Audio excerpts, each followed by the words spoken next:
Hello, I'm Isaac Hayes III, founder and CEO of Fanbase. Listen to what I'm about to tell you. The window to invest in Fanbase is closing. We've raised over $10.6 million of our $17 million goal. That means there's room for less than 6,370 people to invest in Fanbase for the average amount. The minimum to invest in Fanbase right now is $399. That makes you an owner in Fanbase today. Go to startengine.com/fanbase to invest. Why? Because current social apps have taken advantage of users for far too long, with content suppression, shadow banning, harmful racist content, and no real tools for monetization and equity. Fanbase has over 1.4 million users and counting, allowing anyone to reach all their following and monetize their content from day one. Social media is the new TV, and whoever owns the apps that distribute that content have the opportunity to own potential billion-dollar companies. While big platforms with uncertain futures are failing to serve their users, Fanbase is stepping up to fill the gap. Don't wait until it's too late. Invest now, invest for yourself and your future. Go to startengine.com/fanbase and own the next generation of social media.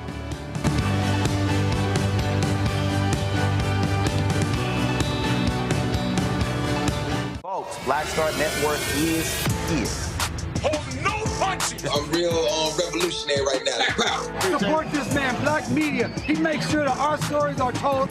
Thank you for being the voice of Black America, Roland. Stay black. I love y'all. All momentum we have now, we have to keep this going. The video looks phenomenal. See, there's a difference between Black Star Network and Black-owned media and something like CNN. You can't be Black-owned media and be scared. It's time to be smart. Bring your eyeballs home. You dig?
Today is Tuesday, June 10, 2025. Coming up on Roland Martin Unfiltered, streaming live on the Black Star Network.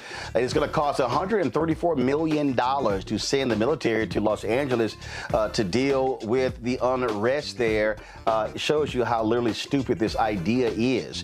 In Florida, a black sheriff says, "It ain't my job to deal with illegal immigrants." We'll show you what he had to say about that. Plus, a new study by the Brennan Center for Justice says that Texas's 2021 voting law is making it significantly harder for black and brown folks to vote by mail. We'll talk to an expert about that. In North Carolina, St. Augustine's University has been slapped with a $20 million default judgment, and now they're having to lay off staff. More drama for that particular HBCU. Plus, in tonight's marketplace, we'll spotlight Cologne Butter, a skincare company that offers butters infused with cologne and perfume. Also, David Oyelowo has a new series on Apple TV+. Plus, we'll show you my conversation with him, where we also talk about his streaming service, Mansa. It's time to bring the funk on Roland Martin Unfiltered on the Black Star Network. Let's go. He's got it. Whatever the miss, he's on it.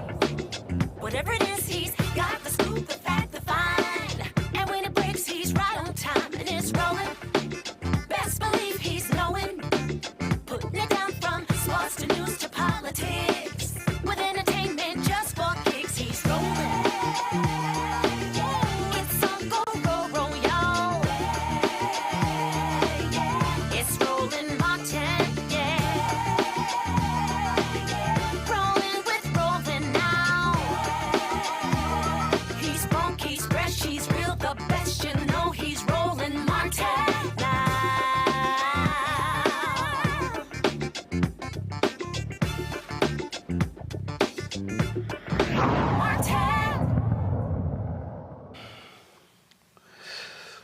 Folks, Donald Trump's decision to send military to California is going to cost American taxpayers $134 million.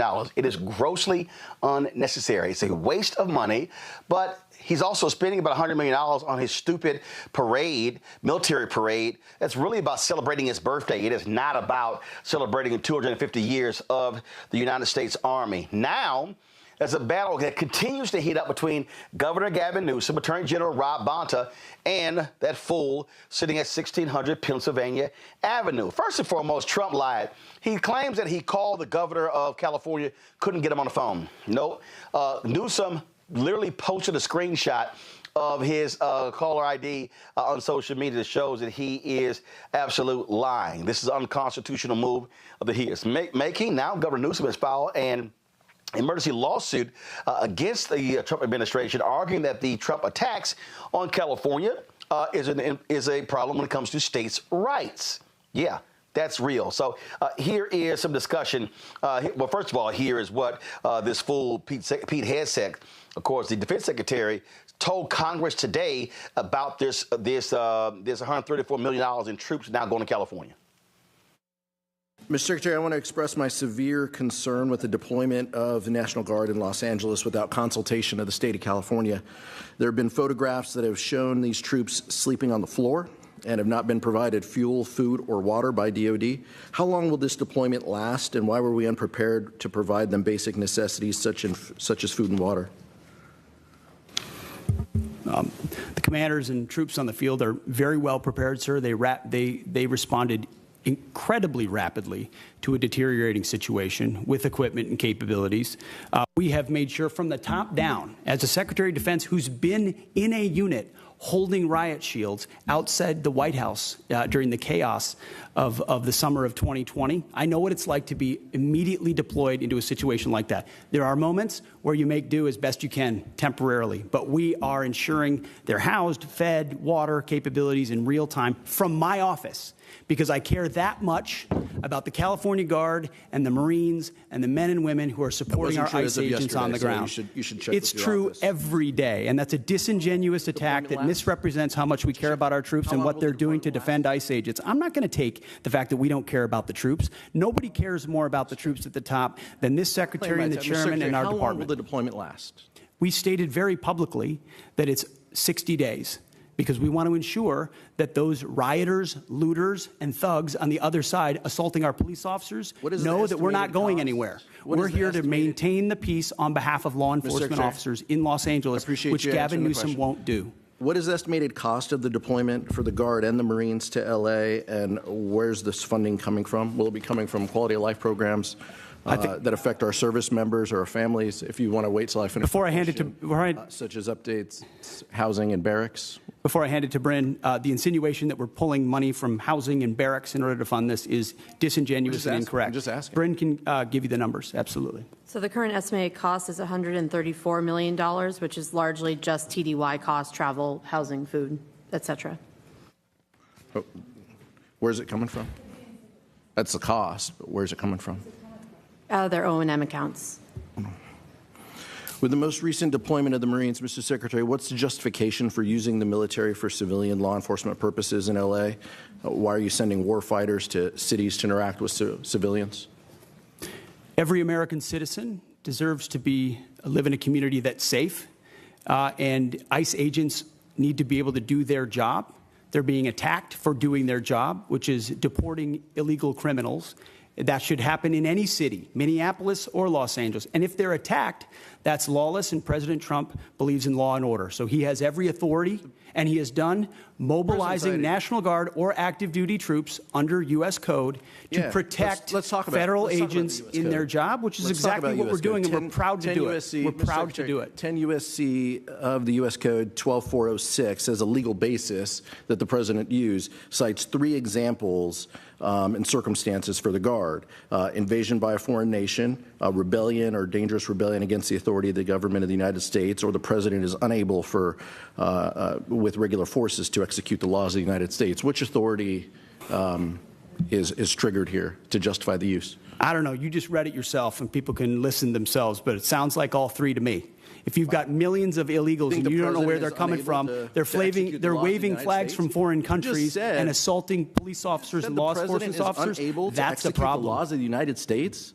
No, the governor of California is unable to execute the laws of the United States. The President, you said all 3 apply. The governor of the California has failed to protect his people, along with the mayor of Los Angeles, and so President Trump has said he will protect our agents, and our Guard and Marines are proud to do it. The law also says, Mr. Secretary, that the orders for these purposes shall be issued through governors of the states. You and I both know that President Trump has all the authorities necessary, and thankfully he's willing to do it on behalf of the citizens of Los Angeles, on behalf of our ICE agents, and behalf of our country.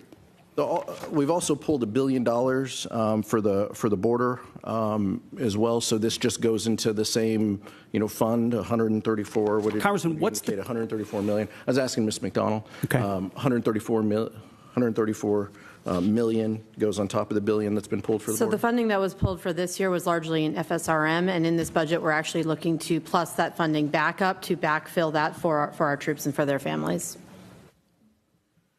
Thank you. Thank you, Mr.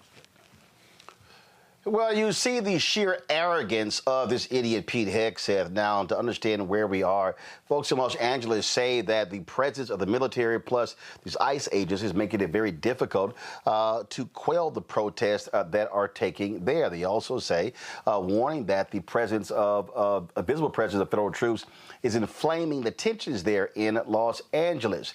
Now, U.S. District Judge Charles Breyer will decide whether to halt the deployment of the troops in the coming days due to this particular lawsuit. So lots of drama going on. Let's go to our panel. Dr. Mustafa Santiago Ali, former senior advisor for environmental justice at the EPA, joins us out of D.C. Dr. Larry Walker, associate professor, University of Central Florida, out of Orlando. Tyler McMillan, social justice leader and movement strategist out of D.C. What you have here, obviously, is an administration that wants to provoke this, Mustafa. You see Trump lying about Governor Gavin Newsom, lying about him not returning his phone calls. And so that's what we got going on here. And then you saw Pete Hegseth. He also was lying there. The law is the law. It is very clear when in terms of the authority when you are to send troops to states, it's a request from the governor. We all know that. In fact, we played it yesterday, control room, get the clip ready. Donald Trump even said it himself before. But see, they don't care. They will just change stuff at a heartbeat and go, oh, we can do it. It doesn't matter. Yeah, I mean, we're very clear. You know, the beauty of this show, the beauty of this network is, you know, even a year before the election, we began to lay out for folks the things that you should be thinking about, that you should be concerned with, because, you know, we had a blueprint from the first Trump administration, and we knew that they were going to, in a Trump 2.0, that they were going to turn it up. So now you see an individual who is trying as diligently as he possibly can to make sure that martial law is happening across our country, to be able to strip rights away from individuals. You know, they have very little concern for the law when the law stops them from doing egregious types of actions. So we're seeing it continually playing out right here in front of us. And they will do anything that they can to fan the flames. And when they do that, then they try and justify bringing in individuals when we could be using that money to actually feed people or to house the unhoused. There are so many different things that we could be doing with that $134 million and the $100+ million for the parade that would actually benefit both our most vulnerable and people across our country. But they don't care, because what this is about is a television show, Larry. That's all this is. Donald Trump wants to present all of this like it's a big TV show. Yes, I have a show of force. And again, his actions are wrong. He knows it's illegal because he actually said it. Roll it. 4 years. I promised 4 years ago at the Republican convention, I'm going to restore law and order. And I have, country. except in Democrat-run cities. Look, we have laws. We have to go by the laws. We can't move in the National Guard. I can call insurrection, but there's no reason to ever do that, even in a Portland case. We can't call in the National Guard unless we're requested by a governor. Sounds pretty clear to me, Larry. Make its way into the lawsuit that's being filed by the governor. It's firsthand, hearing the president say to himself that he can't do what he's doing right now. And I think one of the things, Roland, and people watching to understand, we've talked about this for the last several months about Project 2025, and undoubtedly some of the things that were going to happen as relates to ICE and using other agencies to identify individuals they want to remove from the United States. This is not about democracy, Roland. This is about power. And people have to understand that. And so the only way you can obviously deal with this is protest. And so the president, once again, has said himself that he shouldn't be able to simply send troops, use the National Guard in California without asking, make sure the governor is signed off on it. I think the other thing is interesting is from a historical perspective, Roland, is that we haven't really seen anything like this in terms of what the governor of a state is asking for and what the president provides since the 1960s as it relates to the civil rights movement. And we know that at that time, Black folks were fighting to be treated like citizens. So decades later, we're back in the same issue again, but this time it's obviously doing those who are, individuals who have come to this country, many of who are law-abiding and seeking for a better life. But once again, understand this is about power. This is not about democracy. The other challenge with this, Roland, is this will escalate, whether it's California or LA or another, state or city. This will escalate into eventually one person or individuals will be harmed. This is going to be on TV. And then the question is, How do people in those communities and throughout the nation respond when they see violence like we've seen numerous times in escalation in terms of interactions with law enforcement throughout the last several years? What will be the response when someone gets hurt and is filmed on live television? They don't care, Tylik, and so you see what they're doing, and yes, they want this to be the case. They want to this battle. They want to have it, and again, it's a just show of force, and we're going to sit here and take control of this. I saw this clip. Stephen A. Smith was saying, "Oh, that Donald Trump is winning on this." No, he's not, and so what you're seeing is the feelings. You're seeing these things brew, and I'm telling you. This is the moment where I believe fundamentally you've got to have people who recognize that they have to stand up. They must fight. They must do battle. They must recognize that these thugs are going to continue doing this. And if the American people do not fight back, then they are going to continue.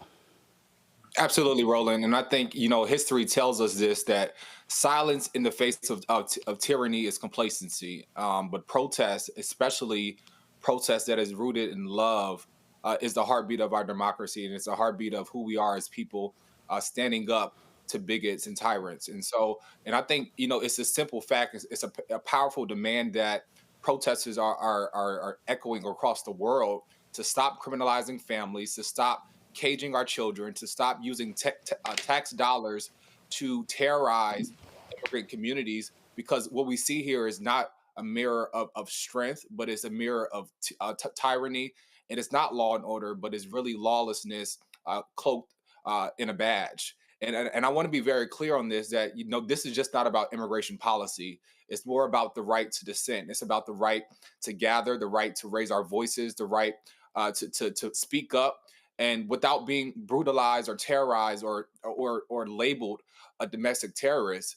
I believe the First Amendment was not written for us to be comfortable, but it was written for us to protect the very uncomfortable truths to the ones that are in power. And I think, as you said before, now is the time not to be dismayed or to be comfortable or complacent, but now is the time to speak up and stand 10 toes down on what we believe in, standing up to a bigot and tyranny.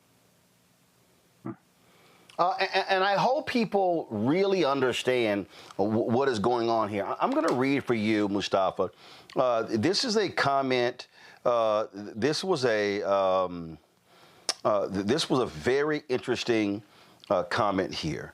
So Christopher Rufo, who is the leader against CRT and woke and DI, all those different things. This is literally what he wrote on his Substack. And if you want to understand how demented these people are and really what their goal is, they still are mad. And I keep telling people, they still are angry and mad with what took place during the Black Lives Matter protests. This is what he wrote. At the same time, as we saw demonstrated in Portland, Oregon, during the George Floyd, he calls them riots, the agencies should dispatch unmarked vans to follow key agitators and snatch them from the streets while the media are not looking. The most effective riot control is to, I need everybody listening to me right now.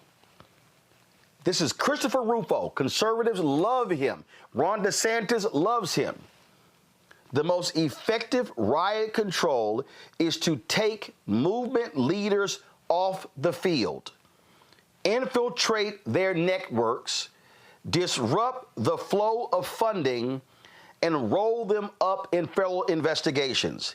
Denying the left trained protest leaders now will create a strong precedent for the rest of the president's term. Christopher Rufo is calling for COINTELPRO 2.0. Well, they took their lessons from J. Edgar Hoover and the things that they did in relationship to the civil rights movement and the AIM movement, the Chicano movement, all these movements. So, now we're, 70 years past that, and they continue to understand that there is power in unity, that there is power Also in us realizing that we don't have to have these types of egregious behaviors going on. Dr. King once said that a riot is the language of the unheard. And that's exactly what we see playing out. So they want to silence your voice.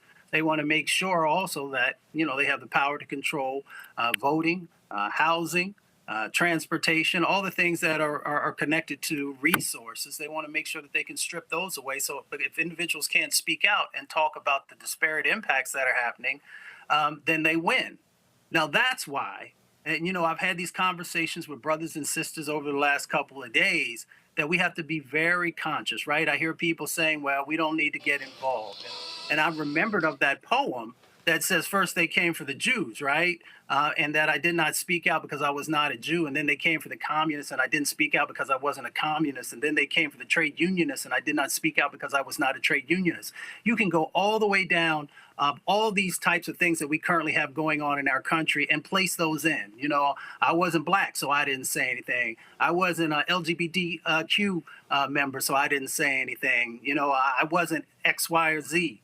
So we have to understand this game that is being played, right? And the game has been well thought out. They have learned lessons from the past, and they understand how to strip your rights away. And that's what they are trying to play out right here on your screen. They said that the revolution will not be televised. Well, we're seeing right before our eyes how mothers are being taken from their children, and how grandmothers are being caught up in this, and so many other folks. So yes, I understand that we have to take care of our community. I completely understand that. But we also have some responsibility to make sure that we're also living up to what Malcolm said. Malcolm once said, wrong is wrong no matter who does it or says it.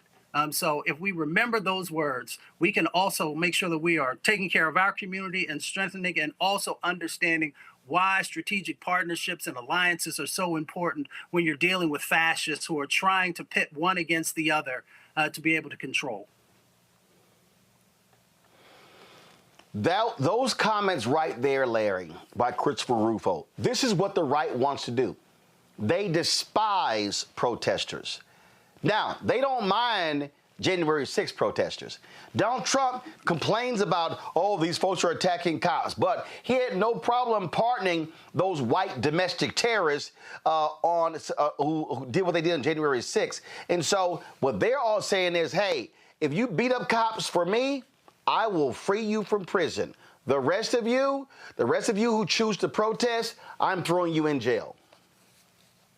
Yeah, Roland, this is a huge contradiction. We all on January 6th watched, not just here in the United States, but people throughout the world watch what happened in terms of individuals brutalize law enforcement, break into the U.S. Capitol, trash it, hundreds of thousands of dollars, millions of dollars in terms of property. And we don't even talk about all the things that happen in Congressman Pelosi's office, et cetera.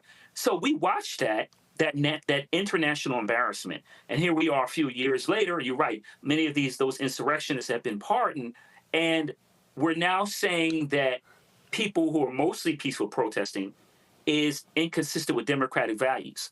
And I go back to the point I made earlier about power and not democracy. This is about power. Listen, if you're going to uphold white nationalist ideas and views, then you're fine. If you are fighting for a multiracial democracy, they have a problem with you. And Roland, you highlight some very important, and we continue to go back to Project 2025. That first administration was a dry run. They have now fine-tuned every step they need to take to make sure they undermine democracy. That's why we see more and more, conversations about individuals being grabbed in jurisdictions throughout the United States. Never hear from them again. People don't know where their family members are. This will continue to escalate until they continue, and they'll continue to grab people off the streets, black box them. You won't ever hear from individuals again. And once again, you'll find out though in El Salvador, they try to send some people to South Sudan and various other parts of the world. That is not democracy. We don't have due process. We also have to remember you have to abide by the U.S. Constitution, and individuals have the right to protest. So if we don't continue to keep our eyes on the prize, once again, we will find more and more of our individuals that we care about, those who are protesting to fight, to make sure we maintain our democracy. Those individuals, once again, will be grabbed up and dropped into a black box. Well, we see exactly what's going on here. And I'm going to tell you point blank, Tyler, people need to understand they want to do this all across the country. Folks should gird themselves for more of this. Yeah, absolutely. This is a moment that I think we must decide whether we stand on the sidelines and let freedom be redefined by fear. I think, from the Garvey movement to the Haitian Revolution to Angela Davis, and as you mentioned, Black Lives Matter and Dream Defenders, our freedoms have always understood that liberation is the goal. And even as I'm seeing these ICE raids, I'm thinking, they mirror slave catching patrols, storming homes and separating families. And detention centers are looking like modern day plantations. And we're seeing, mass deportations that's happening. And I think it's just a reflective that history repeats itself. And we must really decide which side of history we stand on. And I always say, all the time, people always say, well, in the 60s, I would have did this. But now history is at our doorstep, and we must decide which side of history we will stand on and what would the history books say about us in this moment in time. Folks, hold tight 1 second. We come back. A black sheriff in Florida has made it clear where he stands, and we'll tell you exactly what he had to say next, right here on Roland Martin Unfiltered on the Black Star Network. On the next Get Wealthy with me, Deborah Owens, have you ever had $1 million idea and wondered how to bring it to life? Well, it's all about turning problems into opportunities. On our next Get Wealthy, you'll learn of a woman who identified the overload bag syndrome, and now she's taking that money to the bank through global sales in major department stores. And I was just struggling with 2 or 3 bags on the train. And I looked around on the train and I said, you know what? There are a lot of women that are carrying two or 3 bags. That's right here on Get Wealthy, only on Black Star Network. This is Essence Atkins. What's the love king of R&B, Raheem Devon? It's me, Sherry Shepard, and you know what you watch. You're watching Roland Martin Unfiltered.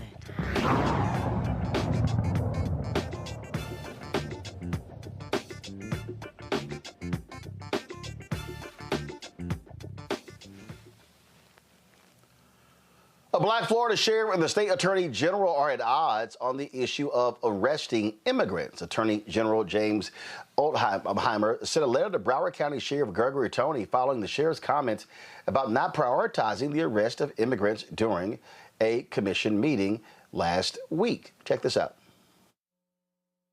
Some of the things that other sheriffs in this state has participated in and increasing availability of manpower to execute some of these responsibilities that fall under immigrations, we are not. There has been a submittal of requests. The governor wanted to see all sheriffs participate in this one program, 287G, which was related to the inmate processing components, and we've always been in compliance with that. Then there was a pivot point to have deputies participate in 287G task force, whereas now it's the law enforcement apparatus that is out in the field and increasing the operational tempo for customs, meaning 20 deputies are assigned, let's say in Sarasota, to this particular task force. And those deputies are now basically operating under the will or so the partnership of immigration. I've dedicated the 2 people that's always been there. I've not increased that. We have other priorities in this community that I'm focused on, and immigration is not one of them.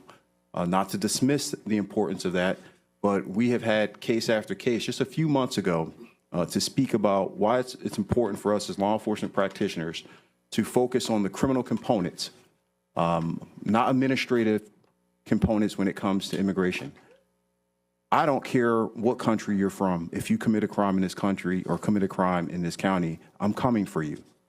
But what I refuse to do is take this notion that we need to be knocking on doors or arresting children or going into daycare centers or restaurants and taking and snatching people off these streets who have been paying taxes and contributing to this society in some positive form, regardless if they're a U.S. citizen or not. It's not within our purview. It's not within our responsibility, and I won't participate in it. This is something that has alarmed this community repeatedly, and I've been crystal clear, and I have not wavered in my stance in the last 6 years, and I won't. The Youth Miles letter orders Tony to comply with the efforts of the Immigration and Customs Enforcement. Larry, your thoughts? Yeah, Roland, it's a lot going on down here in the state of Florida. And so, a lot of the sheriffs down here gleefully signed on to get involved in a lot of these ICE raids. And if you see what the sheriff said, what he had to say is completely reasonable. We also have to highlight that he as sheriff, he also serves a very diverse immigrant population. So and we're talking about individuals who voted for him. So this back and forth between, the AG, the state AG, and the sheriff is really based on the fact that he is not as gung-ho as some of the other sheriffs down here in the state. But once again, his point is practical. He's saying if you're a criminal, then we'll come after you. But what he's also saying is they're not going to be kicking doors into homes of individuals who haven't committed a crime. Once again, he to quote him, to pay taxes. And Roland, this also relates to, he points to education. We're increasingly seeing ICE agents go to public schools, elementary schools in some cases, seeking to talk to young people. So his point is that we're not going to look for law-abiding individuals, and we're certainly not going to be kicking in the door to elementary, middle, or high schools to snatch kids out of school. And then, like I said, I use the term black box in terms of the last segment. But he's just saying, what he's saying is practical. If you break the law, I'm coming after you. Otherwise, if you live in a community, you're being productive, I'm not going to bother you. But down here, that is not enough. Once again, I made the point about power. They want a far more, stronger commitment from sheriffs throughout the state to make sure that if you're a child or a woman who has, taken care of small children or a father, that they don't care. If they grab you, that's it. They'll send you to Louisiana or some far country. But the bottom line is what the sheriff said is it's not radical, but in the state of Florida, it is. What we're seeing, Tydick, again, we know in this state, we saw when Ron DeSantis removed three DAs, if you will, because they said what they were not going to prosecute. This is what these folks do. And I wouldn't be shocked if they try to move on this duly elected black sheriff. Absolutely. And I think even as you just pointed out, sheriffs are elected by the people. They're not appointed by the government. And when communities, especially communities of color, organize and demand that their local law enforcement, protect them rather than tear them apart, as an elected official, I think the sheriff has a duty to listen. I don't think it's about politics, but it's really about prioritizing their community safety. And as mentioned before, if they're not doing anything that causes harm to the community, then they should be left alone. And I think even understanding the track record of ICE in itself, having the long track record of abuse, of racial profiling, of violating people's civil rights, especially in a community of black and brown folks where distress is already a major issue. And I think the sheriff saying no to ICE is honestly saying yes to the due process and dignity of public safety. And I think it's commendable, and I wish more local officials would heed to the concerns and the voices of the folks in their community. But here's the deal, Mustafa. They don't give a damn about people who are duly elected, and they don't care if they have their own opinions. They want to tell them what to do. That's what Ron DeSantis does. That's what his attorney general is doing. So they don't care that this sheriff has made his own decision as to how he is going to run his office, which is what he was elected to do. Exactly, and he's doing the right thing. We all know that many law enforcement have limited income, so that means that you have to prioritize. So then you should take a look and ask the question, where is the crime happening, so that we can deploy the needed individuals to be able to address that.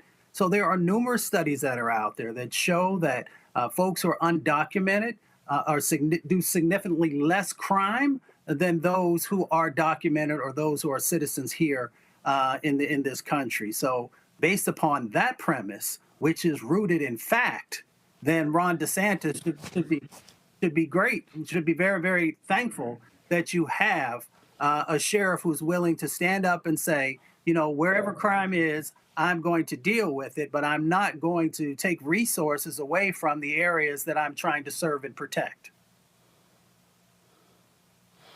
Indeed, indeed. All right, folks, let's talk about the craziness out of D.C. Anti-vaccine advocate, Health Secretary Robert F. Kennedy Jr. has fired all 17 members of the Federal Advisory Committee that guides the Centers for Disease Control and Prevention on immunization practices. Kennedy justified the move by accusing the committee of being, quote, plagued with persistent conflicts of interest, unquote, and claimed it had become little more than a rubber stamp for any vaccine. The panel, known as the CDC's Advisory Committee on Immunization Practices, is responsible for reviewing, evaluating, and making public recommendations on vaccination protocols. ACIP was scheduled to meet later this month to evaluate this year's COVID-19 vaccines, but we won't know what happens next because he's fired them. This is absolutely par for the course. They don't care about experts. Kennedy thinks he is one. He absolutely is not one. He is not a doctor. He is not a scientist. He's a conspiracy theorist, Tyler.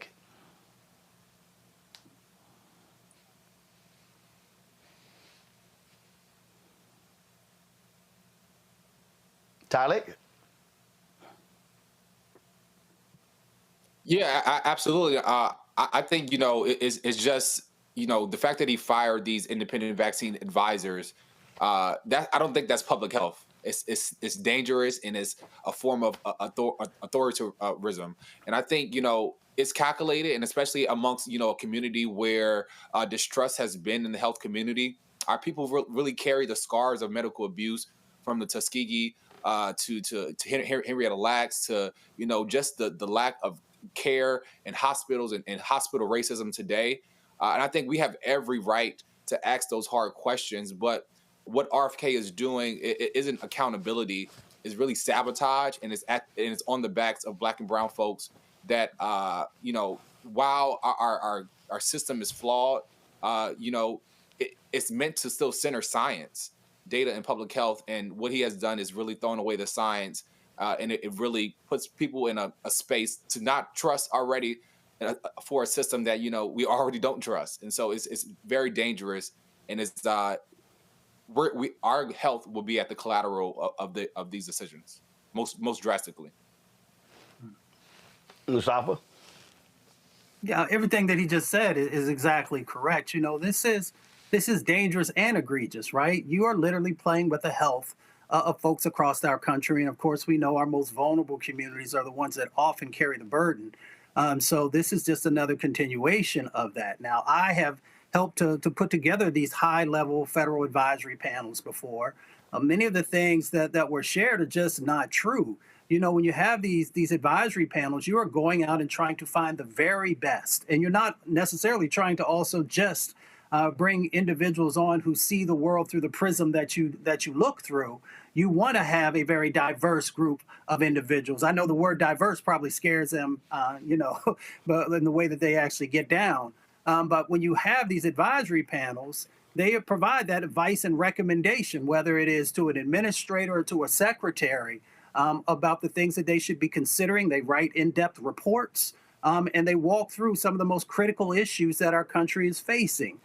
So for them to just fire everybody and then try and go out and get individuals who are going to be a part of that same group think, because these are the individuals that actually are not interested in diversity of thought. These are the individuals who are not interested in actually taking a hard look at subjects. They just want folks to join who will say what they need to say. And the answer to that is yes.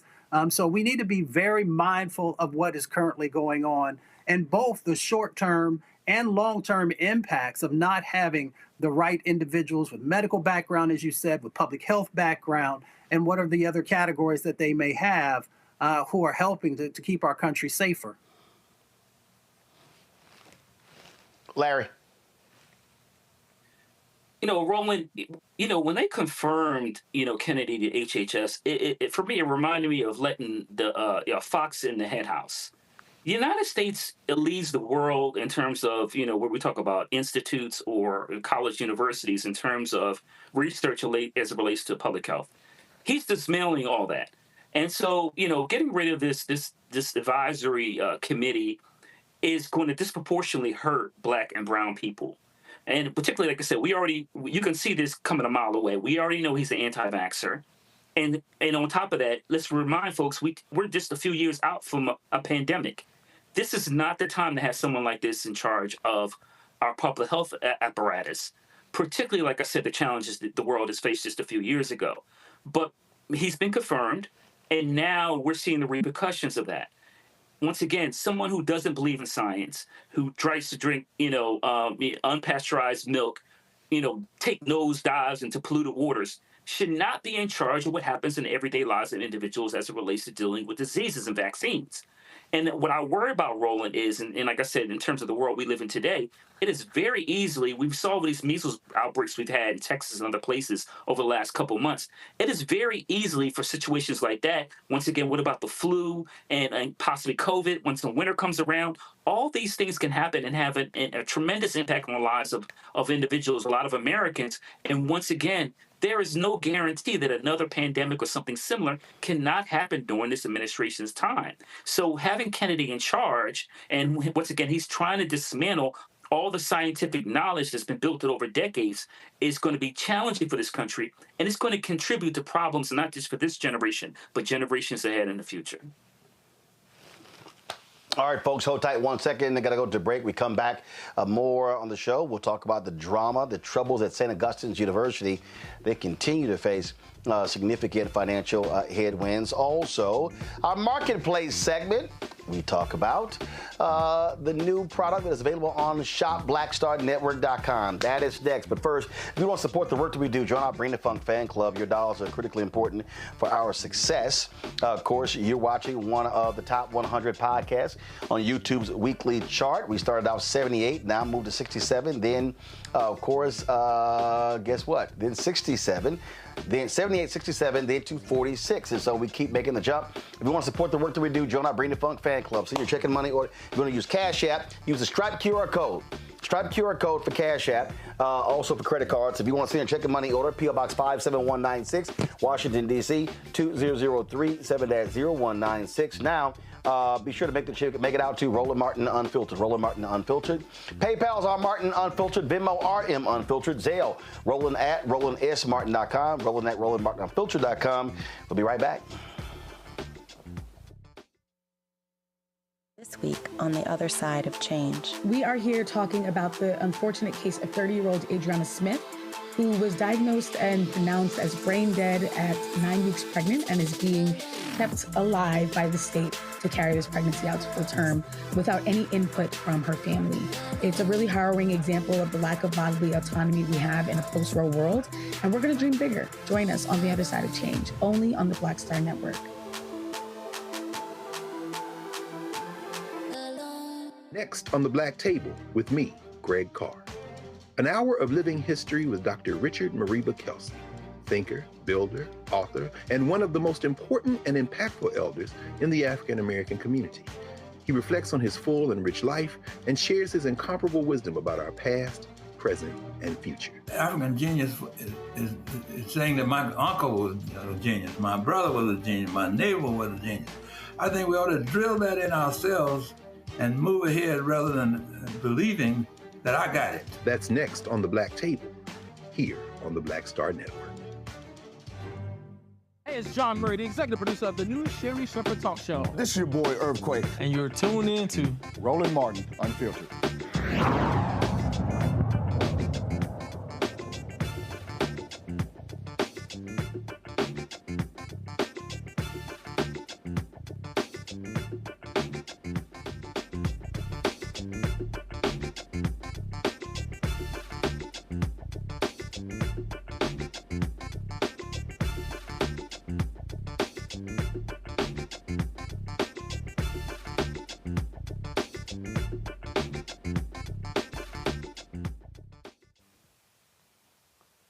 A new study shows Texas's 2021 voting law making it harder for Black and brown folks to vote, especially by mail. The law requiring an ID number to match precisely with your voter registration caused nearly 30,000 ballots to get tossed in the 2022 primaries, meaning almost 90% of those folks never got to vote at all. Many still have not returned to the ballot box.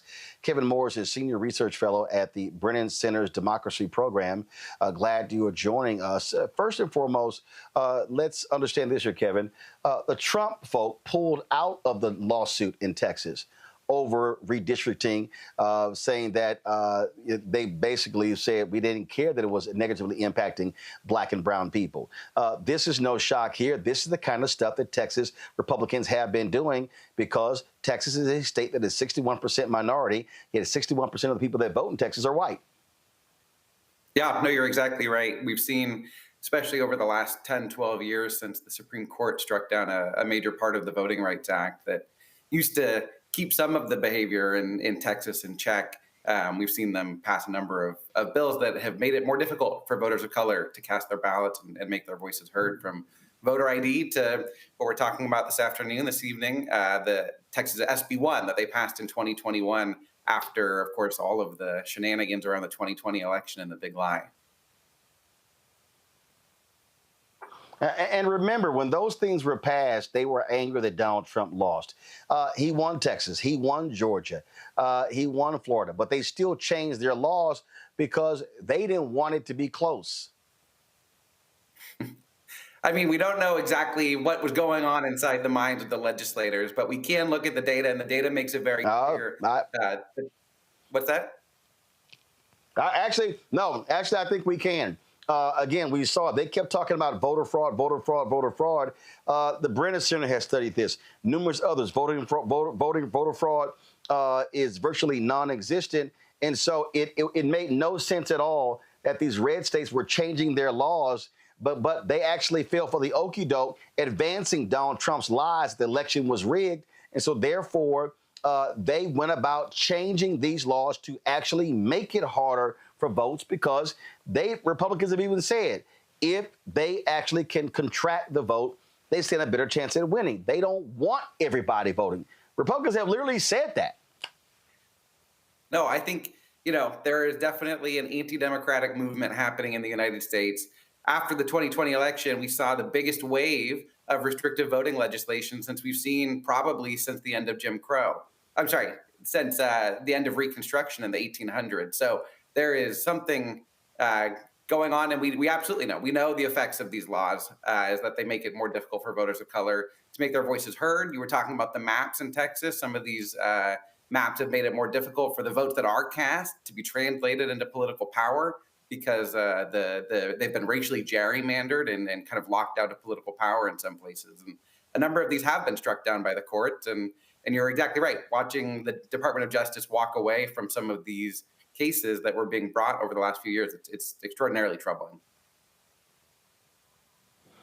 Yeah, and so when you look at this vote in Texas, and again, we know how these other states, when these large states move, they follow. And so the problem is when they pass these laws, they're now enshrined into law, and it really is creating problems. And so what have people go, oh, I don't understand what the big problem is with a voter ID. The issue is not even a voter ID. It's all the things that they put in place that go along with the voter ID to actually drive people away and because they want to frustrate folks to make it hard to vote. They don't want to make it easier. That's exactly right. We always say it's kind of like a death by 1,000 cuts, right? Because you can show up and you can have your ballot thrown out, was the case in Texas SB1 in one election. And what we find is that people don't come right back to the ballot box. They don't even necessarily try to vote. Some of them are going to walk away from the democratic process because they're going to say, I tried before. It didn't work very well. Why am I going to waste my time doing it again? So it's kind of understanding the life cycle of these restrictive voting policies and how they can shape behavior for years and years, even after maybe some voters have figured out how to make sure that their application to vote by mail or their mail ballot isn't going to get rejected. You're exactly right about that. Questions from the panel. Mustafa, you first. Yeah, well, thank you for being here. So we know that these types of things are currently going on, right? We have the erosion of our voting rights. As somebody who works in this space, what would you share with us to get people to be able to better protect their voting rights? Yeah, I mean, I think it's really important to be supporting community organizations that are doing a lot of this work, that are teaching Americans and particularly voters of color what they need when they show up at the polling place. We know all around the country, local groups, churches, and local get out the vote organizations are doing this, but they need the resources to be able to do it well. But we also need the federal government to act. We need to make sure that the Department of Justice is not walking away. And we need to make sure that everyone knows that we're watching them and that we're aware of what they're trying to do. Over the longer time horizon, we need to get the Voting Rights Act back to its full power. I mentioned this before, but in 2013, in a Supreme Court case called Shelby County versus Holder, the Supreme Court got rid of one of the most powerful parts of the Voting Rights Act, and we've been without it for the last 12 years. And we know that this part of the Voting Rights Act, it might have actually stopped the Texas bill that we're talking about tonight from going into effect, because the Department of Justice itself thinks that, or thought under the old administration, we should say, that this was discriminatory and violated Section 2, the part of the Voting Rights Act that still remains. So I think it has to be both local, right? We have to be supporting local groups, but we have to recognize that we need federal power here as well to make sure that states are not going to discriminate. Larry. Yeah, thank you for your work. I was going to ask you about Shelby County versus Holder. It's kind of where things have kind of took a right turn, literally, so to speak. But I guess my other question is in terms of historically, Black churches have played a very important role in terms of getting people registered to vote. Where I'm at in Florida, there's certainly been a lot of steps to make it more difficult for nonprofit organizations to GOTV. And I'm wondering, how do you see things playing out over the next couple of years as we continue to see this assault on voting rights? Yeah, we're watching. There are a couple of Supreme Court cases that are going to come out later this summer about redistricting and racial gerrymandering. I will admit it is a little bit difficult to be optimistic about things right now, but I do, we're seeing some states pass state voting rights act, Virginia, New York, Connecticut. We've seen some states say, the federal government's not going to introduce pre-clearance and make sure that laws are not going to be discriminatory before they go into effect, that we're going to take it into our own hands. So we are seeing some action on that front, which is encouraging. Some of the states that are maybe the worst actors are not necessarily going to be policing their own behavior. But I think, what comes out of the court's decisions this summer around redistricting are going to be important. Alabama passed a congressional map last year that the federal court called discriminatory against Black voters, and they just appealed it to the Supreme Court last week. So we'll see if that moves forward. But there's a lot of question marks right now, definitely. Tyler. Yes, thank you again for your work as well. I think we want to call it what it is. Texas is not restricting votes to protect democracy. They're doing it to protect power. And I think the latest findings prove what we already know to be true, that this is a modern day literacy test. And, and coming from someone that's like, for young people, especially first time voters and students, with those who without driver's license, this is targeted and strategic. What does your research show the drastic impact that this will have on first time and young voters? Yeah, so the paper that we published last week, Texas has never been easy to vote by mail. So for the most part in Texas, you got to be 65 or older to cast a mail ballot. They didn't change that during COVID. They haven't changed that in a long time. So this study was actually more focused on older voters. And these are voters that have voted time after time after time. 85% of them voted in the 2016 and 18 and 2020 election. And these people had these big turnout effects and they had their ballots rejected, right? So we know that if these people with a super strong habit of voting, if these people that have been doing this for a long time, if they're having their ballots rejected, their ballots thrown out, then that's a big problem, because then these effects are likely to be other parts of the law that we didn't study in this particular study. If they're having these effects on habituated voters, they're going to be having big effects on other voters as well. So this is we think maybe the tip of the iceberg, so to speak, in terms of how this whole regime of restrictive voting laws, both in Texas and elsewhere, are shaping political behavior for years. And we know, I should add, that for younger voters, for whom there isn't that habit of voting, it's more likely that they're going to drop out and not come back. So, yeah. All right, Kevin, we surely appreciate it. Thanks a bunch. Keep up the good work. Great. Thanks so much for having me on. Thank you. Folks, let's now talk about the drama taking place at St. Augustine's University. The financial troubles continue, folks. A Wake County judge has ordered the HBCU to pay more than $20 million to SBA Connect after the school failed to defend itself in court. How stupid is that? If you are St. Augustine's, you should be firing your law firm. You should be firing the people who oversee the law firm. Everybody in the world knows you don't get sued and not respond. Now, this is on top of lawsuits from other vendors, such as Avaria and United Healthcare, seeking millions of dollars in unpaid bills. Alumni are furious, blaming years of mismanagement and poor board oversight. Enrollment has dropped significantly. Staff has been cut, and the university is still reeling from the loss of its accreditation in March. They are $32 million in debt. They have tax liens, failed rescue plans, pressures mounting ahead of a key arbitration hearing scheduled for June 26, and we're getting reports that SAU has laid off their remaining staff. As usual, we reach out to the university to get a comment, but our email went unanswered. We've been trying to get the interim president, Marcus Burgess, and the Board of Trustees chair, Brian Boulware, on this show since March. They have consistently declined every single invitation. Maybe they're not responding to our requests because they fired the communications people. I don't know. But this shows you the sheer catastrophe that is taking place at North Carolina University. And again, leadership should be ashamed of themselves for allowing this. You don't even respond to a lawsuit, and now you got to pony up $20 million. I swear, I get the sense there are some people who just want this university to absolutely die. I wonder if that's the plan. Board chair and others. I mean, it's just nonsensical what is happening. It's just really ridiculous, and it's a shame. It's a shame that we're having to watch this thing unfold and endure. Also, another story that came out today, Fisk University announced that they are ending their gymnastics program. Remember, they got lots of attention. It was being hailed as a major, major thing when Fisk announced the launch of their gymnastics team, becoming the first HBCU to have a gymnastics program. Well, the problem is that, first of all, Fisk University say at the conclusion of the 2025-2026 academic year, that's when they will end the program. They cite recruitment challenges, scheduling disadvantages.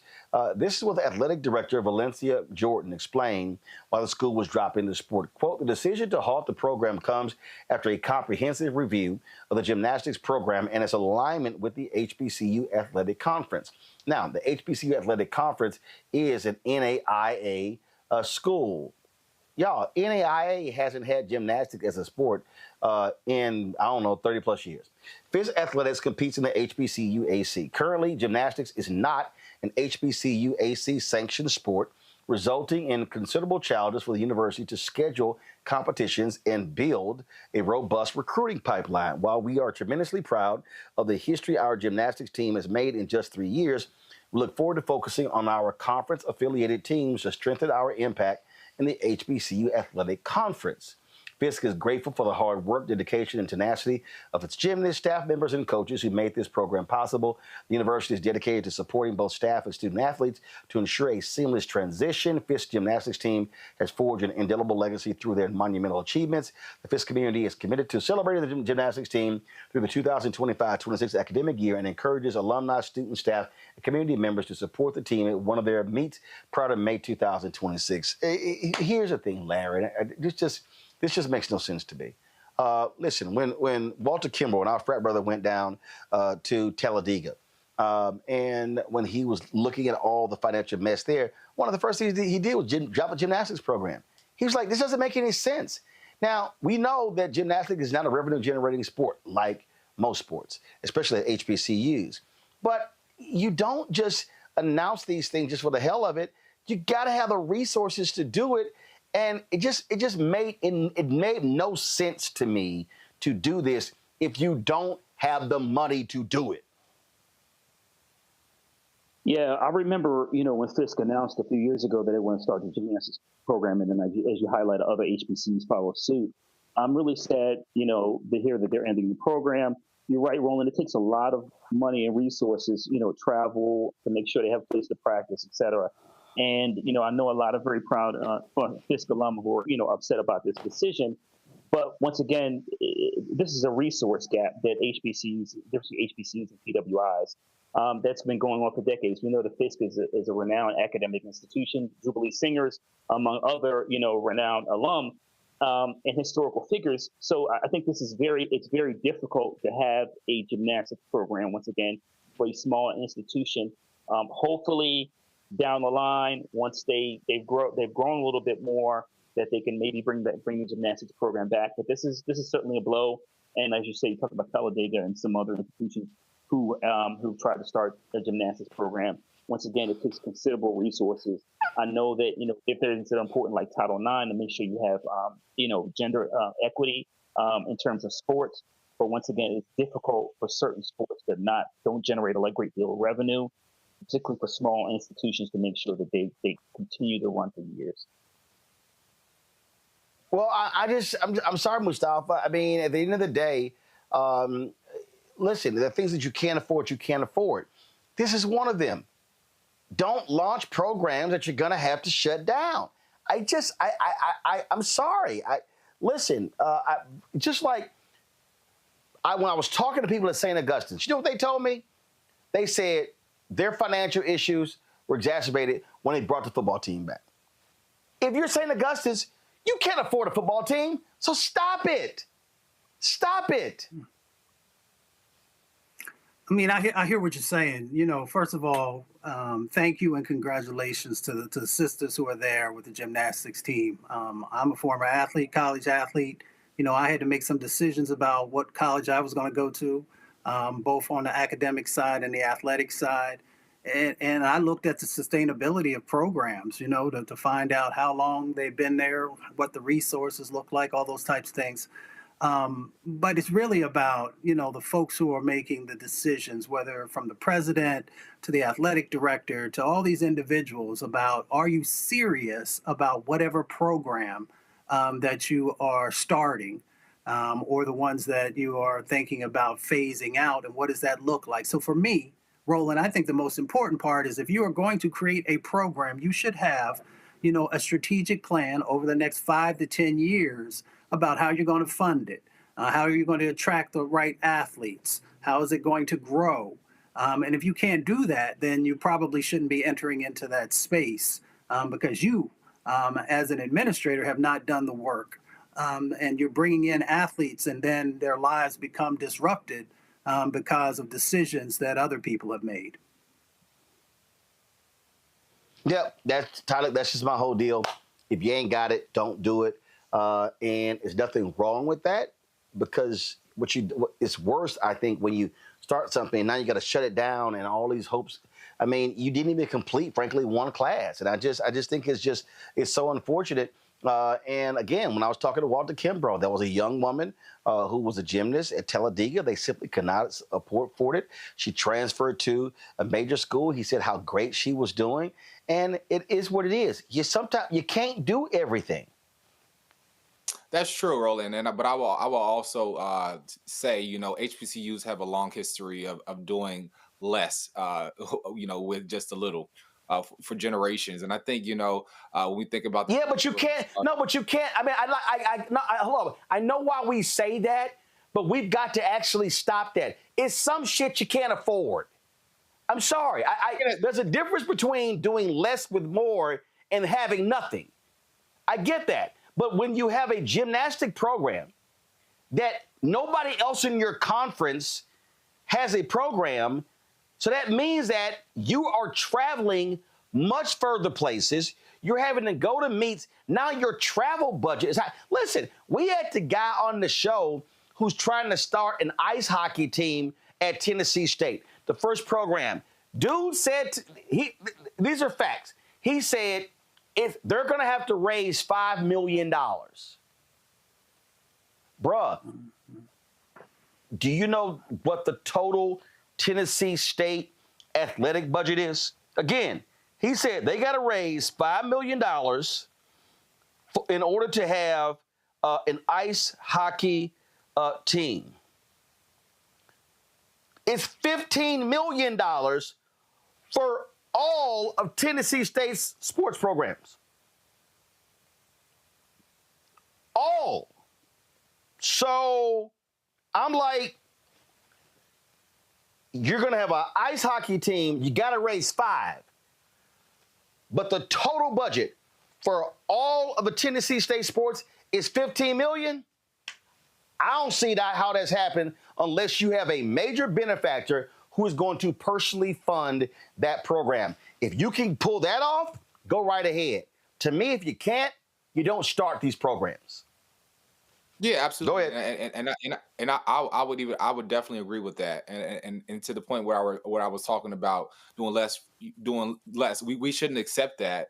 But now we have seen a predicament where, you know, it didn't work out. The school was already starving and now struggling to eat and having to cut off, you know, different programs. And I think it's almost the same thing that we're seeing at, you know, St. Aug.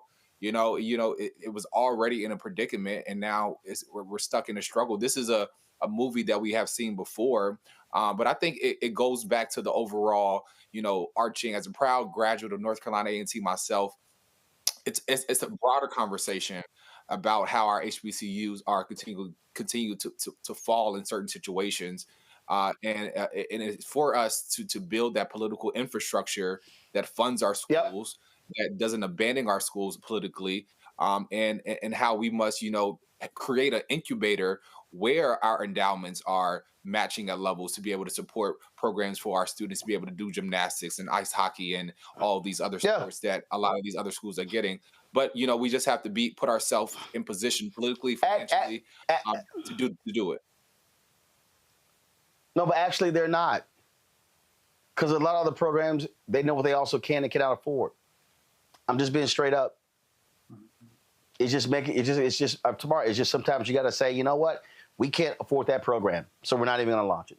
Folks, hold tight 1 second. We come back. Time for our Shop Black Star Network Marketplace segment. You're watching Roland Martin Unfiltered on the Black Star Network. This week on the other side of change. We are here talking about the unfortunate case of 30-year-old Adriana Smith, who was diagnosed and pronounced as brain dead at 9 weeks pregnant and is being kept alive by the state to carry this pregnancy out to full term without any input from her family. It's a really harrowing example of the lack of bodily autonomy we have in a post-Roe world, and we're going to dream bigger. Join us on the other side of change, only on the Black Star Network.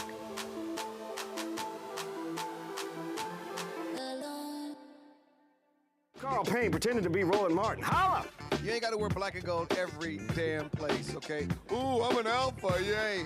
All right, you're 58 years old. It's over. And you are now watching Roland Martin Unfiltered. Uncut, unplugged, and undamn believable.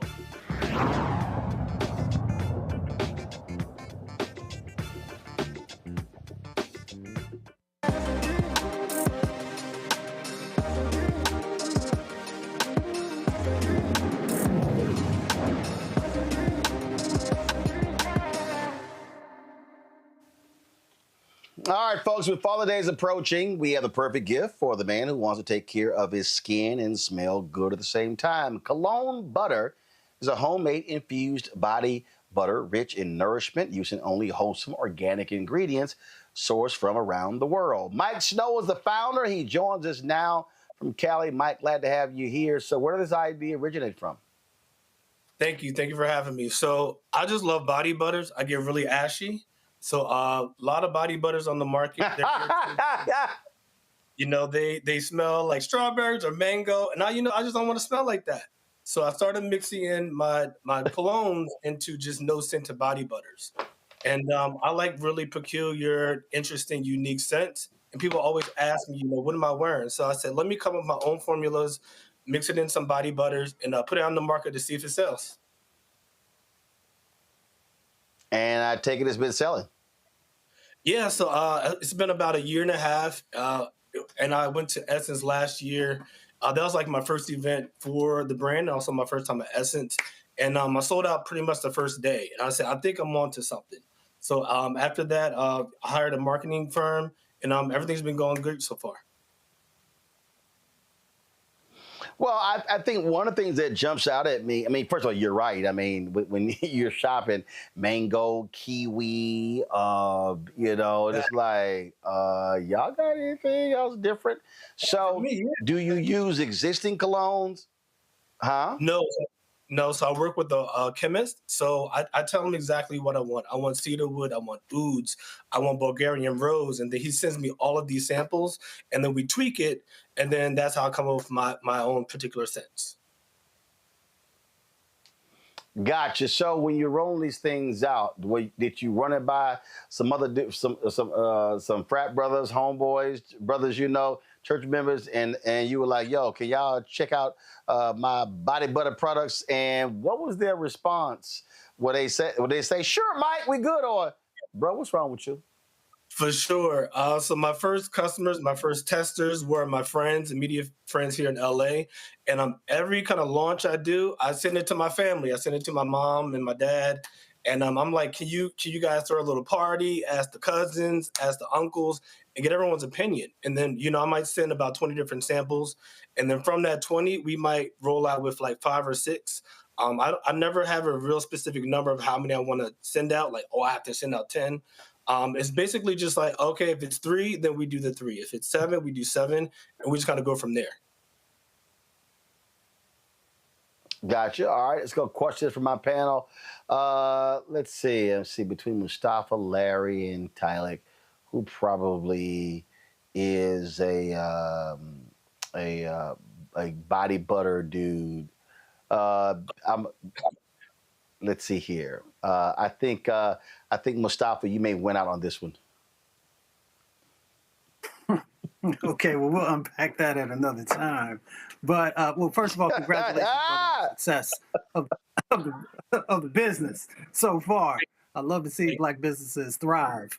Thank you. I'm curious, what's your projections look like as you're moving forward over the next 3 years? Where do you hope to be, and how do you plan to get there? Sure. So I've gone back and forth, just staying e-commerce and going into stores.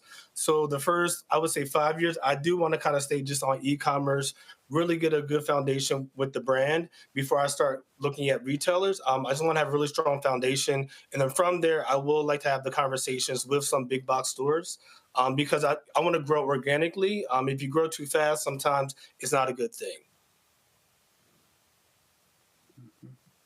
Thank you. Tylik, you use these too. Supporting. Yeah, look, I definitely will be supporting. Look, the body butter is what keeps it skin looking good. But my question would be for you. What advice would you give for other young Black entrepreneurs also trying to break into the industry, into different spaces with their ideas? For sure. My motto is, you never know until you try. And, this was just a thought I had. And, just friends and family just encouraged me to okay, give it a shot. And, you really never know until you try. And, my motto also is that, launch and perfect it later. And when I first launched the brand, I didn't really like the label too much. The lid, wasn't right. And, I said, I'm going to launch it. And then, the public will tell you, their opinions, I don't like this or I like that. And you don't change every single thing about it just because people have opinion. But, if you hear from, a consensus of people, perhaps it's something that you should change. And, no product is perfect. And, every product can use improvement. So I say just launch it. Go out there and launch it. You never know until you try. Larry. First, congratulations on the success. I guess the other question is, here you are, you're on the show, you have this product, obviously you're doing well. Can you talk with people who are watching who maybe want to be entrepreneurs? Can you just talk about maybe some of your background that kind of led you to where you are today? A lot of times we see people and you've established a business and you're doing well, but talk a little bit more about your journey to where you are today, how you got to where you are today. Sure. So I graduated from Howard University, majored in finance. And my beginning of my career, I did investment banking at JP Morgan. And then when I came out to the West Coast, I wanted to get more like entertainment finance. So I worked at the talent agency CAA. From there, I went to Paramount Global for BET and VH1 networks. And so I have a finance background. I don't have, I'm not a chemist or, anything like that. I basically just had an idea, and I'm really good at, taking an idea and come up with like a game plan and just kind of like just putting it together and launching it. So from there, I just decided to, come up with the brand. All right, then, Mike Snow, we appreciate it, folks. Go to shopblackstarnetwork.com, shopblackstarnetwork.com to check out Mike's products. And so check out his cologne butter. It's all there. Again, shopblackstarnetwork.com. Mike, thanks a lot. Thank you. Thank you for having me. All right, then. Let me thank my panel, Mustafa, Larry, and Tyler. I certainly appreciate, gentlemen, all of you joining the show today. Appreciate it, folks. As we go to break, we come back. David Oyelowo has a new series on Apple TV Plus, and so you can check out. He also, of course, is a co-founder of Mansa, a streaming service, and so we'll talk about government cheese. We'll talk about Mansa, all those things when we come back right here. Roland Martin Unfiltered on the Black Star Network. This week on A Balanced Life, we're talking about single father parenting. You've got it. Faith, family, and fatherhood. What does it mean to be a single parent father, spending time with your kid, whether it's a son or a daughter? Whether you ask for it, plan for it, or by tragedy or accident, you step into the role. I didn't take it as a woe is me moment or I was like, what am I going to do? It's like, matter of fact, I looked at it, I rolled up my sleeves and I said, hey, whatever it takes. That's all this week on A Balanced Life with Dr. Jackie here on Black Star Network. What's good, y'all? This is Doug E. Fresh, and you're watching my brother Roland Martin Unfiltered as we go a little something like this. Hit it. It's real.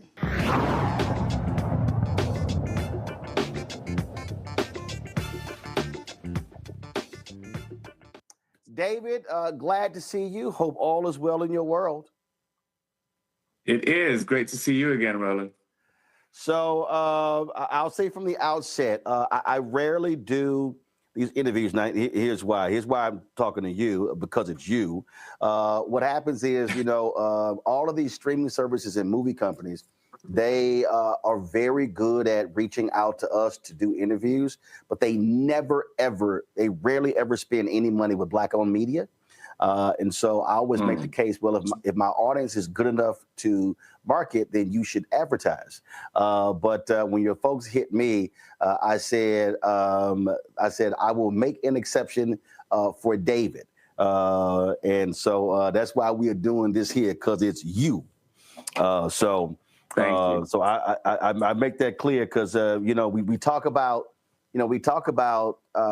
opportunities for actors in front of the camera, behind the camera. We talk about people who do these deals, diversity deals, and whatever. When they talk about equity, but I also make it clear that it's also equity when it comes to Black-owned media, and we're all in this fight together.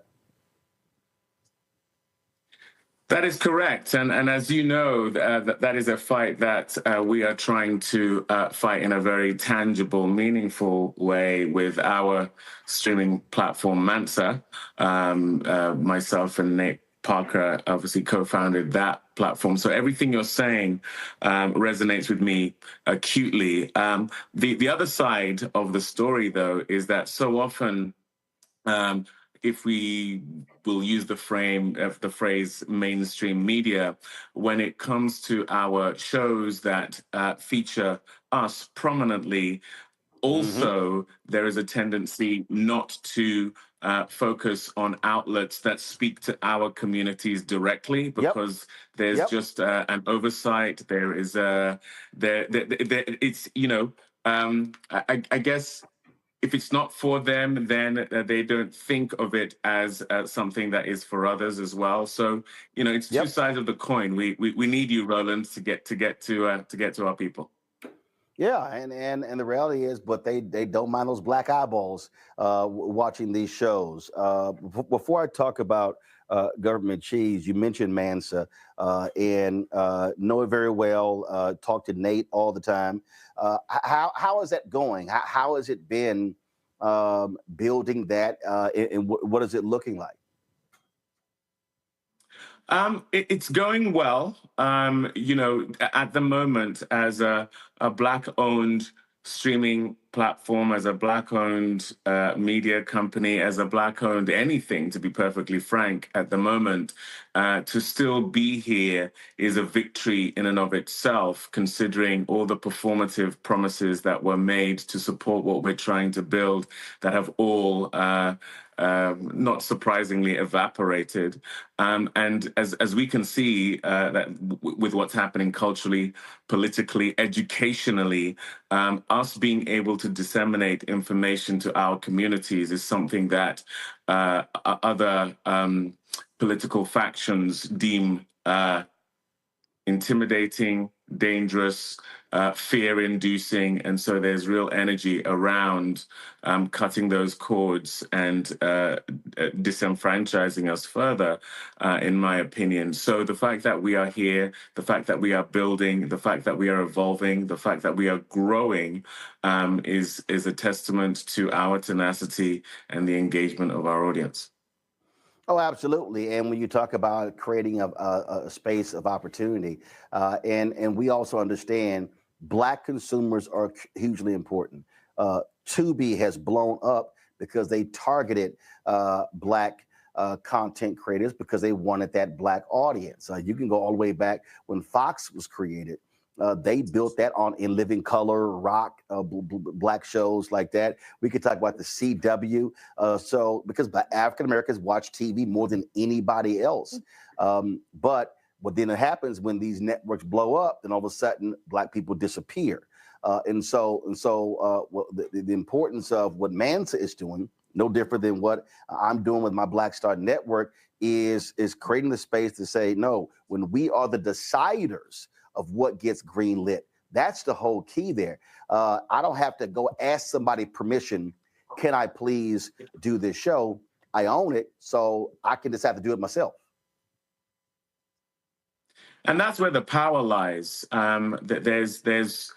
I think there's energy and intention around it being very difficult for us to own the pipes through which we communicate, not just with our own communities, but globally speaking. And so, yes, what you have, what we're building is key. And we need an ecosystem of this, not only in terms of media communication, but in terms of the building of generational wealth, the building of circumstances whereby our children have a mindset whereby they do not even have to think about the notion of creating something and then constantly having that thing go through a filter of a demographic that doesn't represent them, their values, or their priorities. And, it's not to say anything against white media, mainstream media. They are doing what we would do if we had the resources and the power. What we are doing, we are exercising our own bias towards our own communities, espousing the things that are meaningful to us. Where the disparity comes in is where there is a complete imbalance when it comes to who is getting to do that, how and when, and with what level of resources. So, to create a genuine ecosystem of equality whereby several different voices and strata within society are getting to espouse their biases, their values, what is prioritous to them, I think is what a healthy country and community looks like. It was very interesting. When Selma came out, there were people critical of you playing Dr. King. And I watched the documentary that your wife did in the making of that. And I was already familiar with the backstory. I was there in Santa Barbara when Oprah had the big screening. I was there in New York with her and Ava and all of you. And the thing that that it really ticked me off when people were saying all of that. The reality is this here. Numerous people had tried to make that movie. There were some other directors who were Black who said, I can't make this movie for the budget you're putting out there. And the reality is, Selma does not get made without you. And you've made that clear as well. And I think people need to understand that. People need to understand that when an individual puts it all on the line, it's easy to sit here and Monday morning quarterback and say, there should have been an American actor who did this. Well, the reality is a Black American actor didn't actually make it happen. And I think people need to understand that reality. That's how Selma got made, because of, frankly, what you did in terms of just pushing and prodding and frankly, hitting folks over the side of the head. Well, I appreciate that, Roland. Yes, that's the reality of the situation. But I do also understand the frustration. There are so many people who came before me who couldn't get Selma made, who couldn't get Bass Reeves made, who couldn't get a show like Government Cheese made. There are a plethora of reasons why I think there is divinity around my ability to help get Selma made. I felt called to do it. It's the thing that gave me energy every day through those 7 years of trying to get it made. I'm not saying I'm special, but I did feel called to it, and thankfully it came to fruition. There are many others who are doing things that feel divine and that they are divinely called to do. I look at Ryan Coogler and what he's achieving in his collaborations with Michael B. Jordan. There are many who have come before who were not able to ascend to the level these brothers are enabled to do. Denzel Washington has talked endlessly about standing on the shoulders of Sidney Poitier. There are many of us who stand on the shoulders of those who have dug ground, planted seed that we are the beneficiaries of in terms of being part of the germination of that seed. So I'm very, very clear that it wasn't just me. I am standing on shoulders. I am the beneficiary of other people's hard work as well. But I think the conversation tends to end up with this fairly simplistic view as to who is being afforded the opportunities. I really urge people to look at the history of the marginalization of us as Black people. It is rooted in a divide and conquer mentality. It is rooted in plantation politics. It serves only those who are against us to have us infighting over not only the things that we are challenged by, but also our achievements. If we are scratching in the ground for scraps that are at times imagined as opposed to real, it doesn't give us the opportunity to see what is ours for the taking and how us coming together enables us to achieve those things that we feel like can be unattainable. This film doesn't get made without Ava, who I met because of the work she was already putting in. She had done a film that she had put $50,000 into, which led to her being able to do the film that I did with her, Middle of Nowhere, which is what gave me the juice to go to the production company, the finances, to say she should be the one to direct Selma. Of course, we know what Oprah Winfrey had been doing over the last 30 years. She was the one who brought myself and Ava the credibility to get Selma made. So it was that triumvirate of the three of us that helped get it made. It was not just me. It was not just a Black Brit, so to speak. There was a lot of African-American energy that went into that happening. And I think there is a beautiful example of how, despite the fact that divisions have been placed between us as Africans and African-Americans, when we come together, beautiful things can manifest, because that was always the design. This division between us was imposed upon us. If we now start taking ownership of it, we only play into their politics, their industrial complex of the destruction of us. If we don't recognize that, to circumvent that, we need to come together to create the things that we want to see. You mentioned Ryan Coogler, Michael B. Jordan, obviously Chadwick Boseman was a part of that before he became an ancestor. You, Nate Parker, what you just laid out. There's just the value of partnership. The value, we always talking about, man, if we could just get our folk together on the same page. I always say, well, listen, there's no such thing as a consensus meeting. The real consensus is if I can find one or two or three other people who say, hey, I'm down with it, let's go together, and what you and Nate are doing as well. And so as you move in front of the camera, behind the camera, on the business side as well, how valuable is that for you to understand connecting with like-minded people and saying, hey, we can do a lot more together than trying to do this thing in silos? It is the only way we are going to survive. Systems of oppression were designed to keep us apart. I go back to plantation politics. I go back to I go to colonization. The only way colonization can take root is if you're going into communities and societies, deconstructing them in order to make them weak, and then pretending like you are the one that has made them whole again.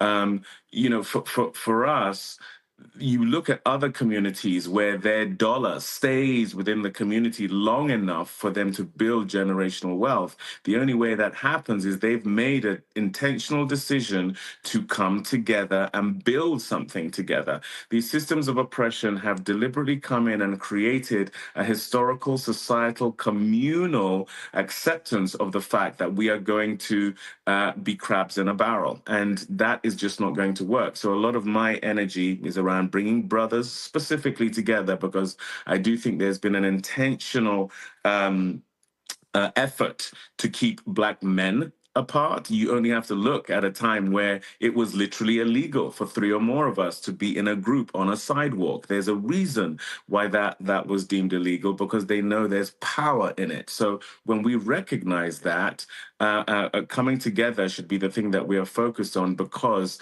as I say, that's how we build. A lot of people ask me this question. They say, man, where do you get your boldness from? And I sort of laugh at that. You have not been afraid to call Hollywood out, to talk about, here we are 5 years after the murder of George Floyd, and we're seeing from the federal government with the twice impeached, criminally convicted felon in chief, trashing DEI, corporations, Hollywood, you name it. And you have not shied away from that. I'm sure others have said, David, listen, bro, things are going well for you. You don't have to bring those things up, but you are willing to say it. You talked about colonization, the niceties in the UK compared to the United States. I'll just ask, why be that bold as opposed to, just take the roles, make your money, and keep it moving? I think I dropped out for a moment there. Can you ask that question again? Yeah, you've been quite bold and forthright in your criticism of Hollywood, performative actions. 5 years after the death of George Floyd, we have seen the massive attacks on DEI, woke. We've seen companies pull back, Hollywood pull back. We see the success of African Americans as leads, but you still have folks who say, we don't know it's going to work. Look what happened when Ryan Coogler's first weekend, and Variety and New York Times were questioning whether the movie was going to make its budget back. And you talked about colonization, how in the UK, the niceties there compared to the United States. Others will say, David, man, just make your money, sign these deals, and don't say nothing. Why is it so important for you to voice that and not shy away from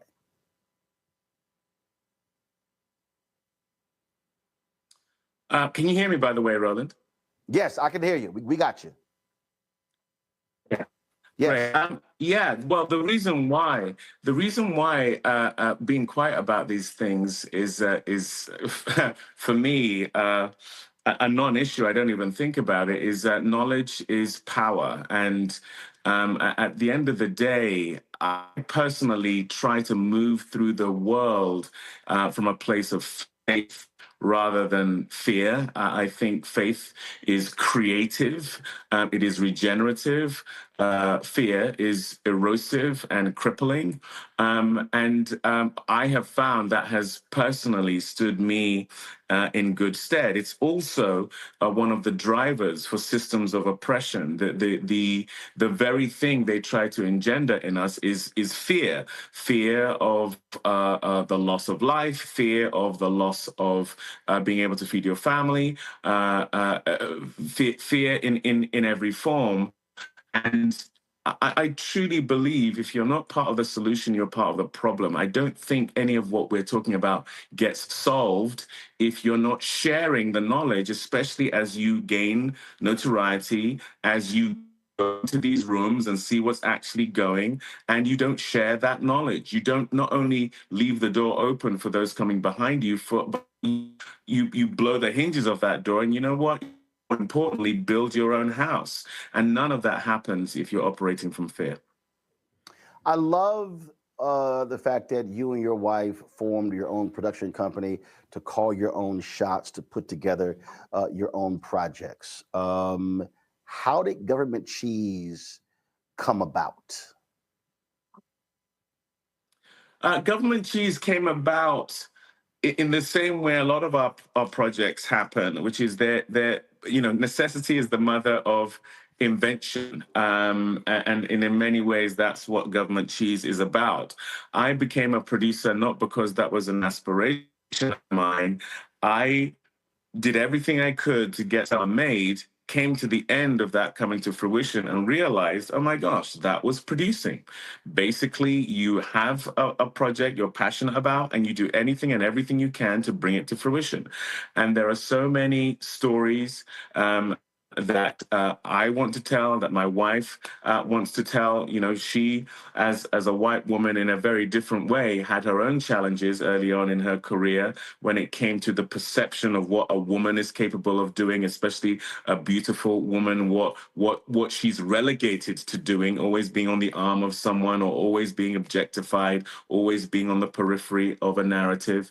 And I found a lot of the same things being a Black man. And so not only with our union as husband and wife, but as business partners, we basically wanted to create an environment whereby we could build the kind of projects we would want to be in and that we wanted to see in the world, but also create opportunities for others who are dealing with the same challenges we were to be able to get their stories told, because we recognize it is one of the most powerful mediums in the world. We think of the stories we tell as engines of empathy that break down prejudice. And so Government Cheese came about because the wonderful Paul Hunter approached me with a short film script. I felt it was something the likes of which I'd never seen before. We spent 4 days shooting that short film. It came out really well. It ended up being a great proof of concept. And it's the thing that Apple saw and went the journey with us to create the show. We don't really get to, I'm going to ask you this because I asked the same thing to Courtney B. Vance before he did, I think it was a Christmas office party. I forgot the name of the movie.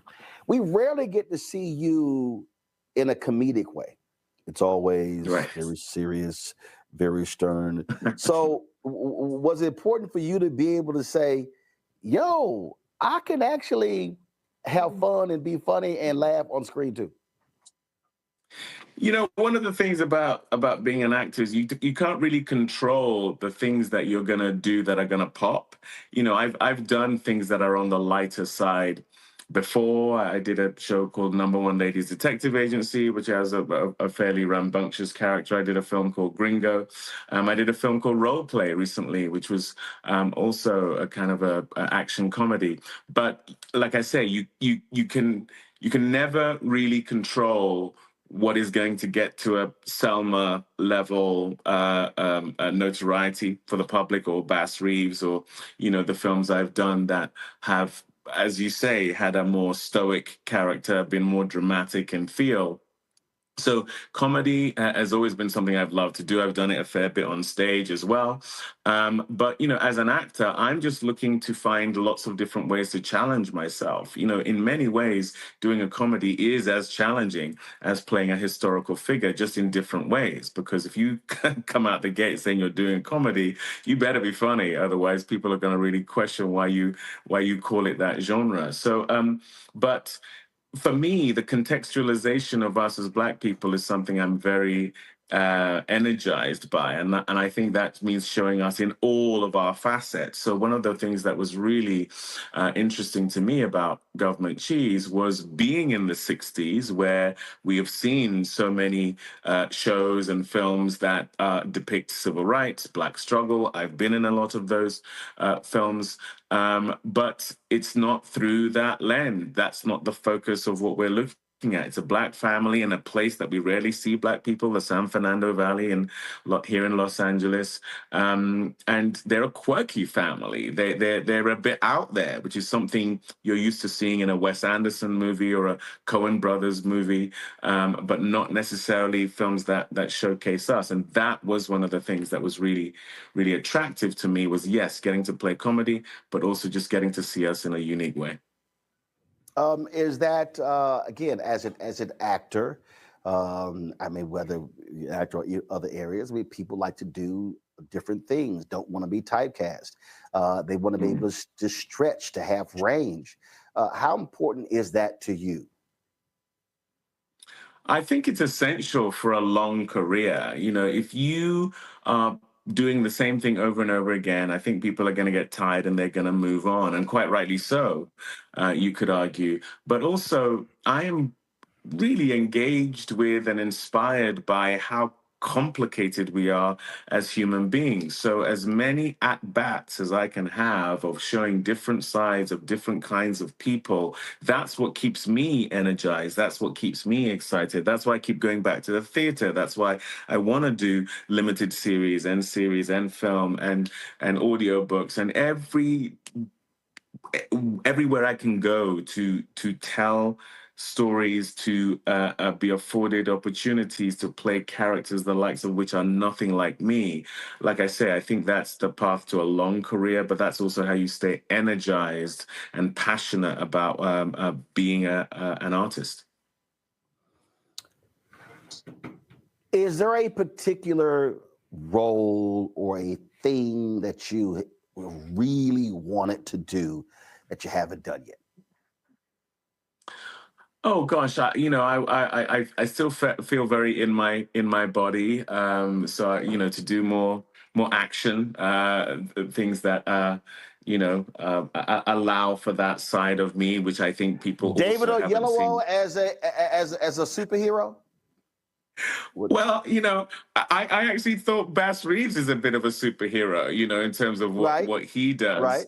And that was amazing for me, being on a horse all day, in an epic Western of that nature. That was great, and like I say, that was very physical, as well as historical, as well as adventure and all those kind of things. So, I've been trying to get a reboot of The Rocketeer going for a while, and that was going to be my attempt at playing a superhero. Maybe that still comes to fruition. But yeah, there's so much I still want to do, and there's so much opportunity I still want to afford. The great thing about being a producer, having a production company, having a streaming platform is that you can create opportunities for other people. There are roles that, I'm on the wrong side age-wise to play, but there are others who I really want to see, in those roles. It was one of the beautiful things about doing Bass Reeves was getting to see Lauren E. Banks and Grantham Coleman and Tosin Moran Fuller and Joaquina Calacango and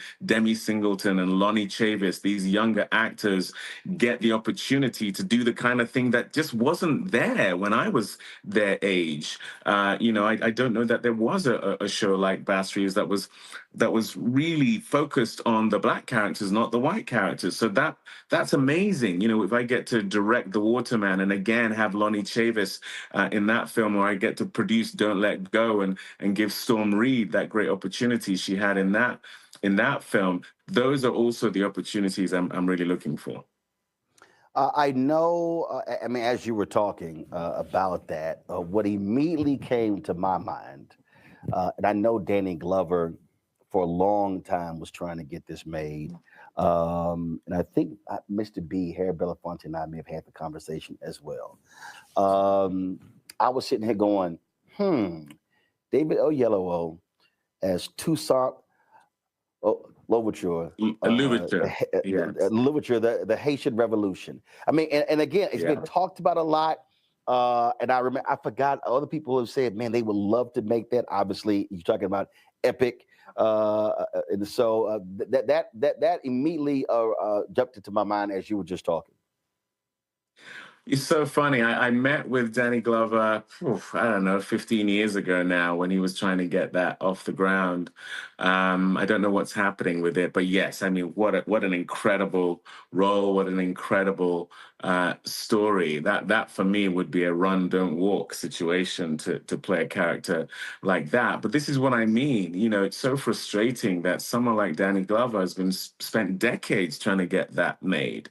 You know, Morgan Freeman spent decades trying to get Bass Reeves made. It's really debilitating when our heroes, our icons, those who have really pummeled the ground from a groundbreaking perspective, have not been able to get these really worthy passion projects off the ground. Maybe our generation or the generation to come are going to have an easier time of it. I will tell you, it's incredibly debilitating. You know, I spent 10 years trying to get Bass Reeves made. Summer was a 7-year journey. A United Kingdom where I wanted to play Seretse Khama, the heir to the throne of Botswana. That was another 7 years.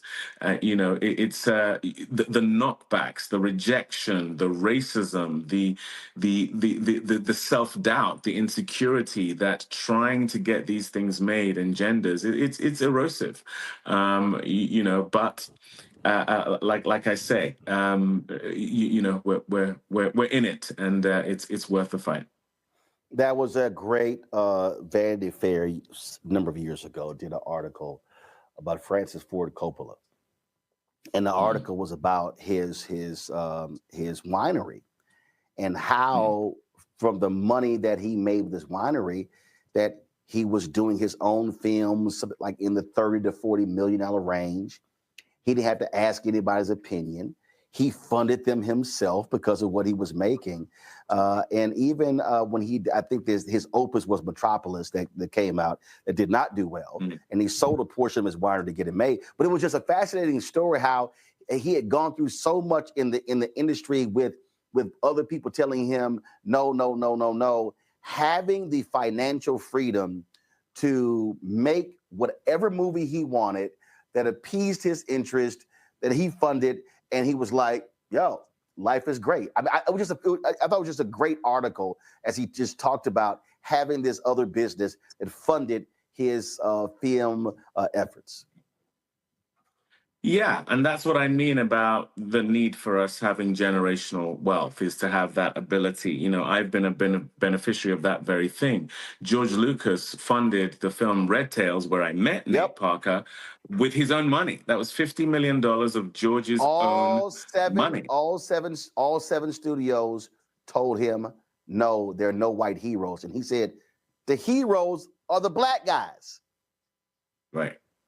Right, exactly. And that conversation could have remained in an echo chamber that just continues to reverberate, and we don't get a film like Red Tails. But his wealth enabled us to make that film, which has gone on to be a much beloved film. And it was a film that had not only myself and Nate, but Leslie Odom Jr., Michael B. Jordan, Elijah Kelly, let alone Terrence Howard and Cuba Gooding Jr., you know, all in one place. And so when we talk about us coming together, it's so rare that happens. It's why when you see The Harder They Fall, James Samuel's movie, that becomes a cultural moment. It's why when you see Black Panther, it becomes a cultural moment, because there's so much power in the aggregation of us being together. It's why these iconic teams where, you have a lot of Black people, whether it's in basketball or football, these moments where we are allowed to come together and we build together,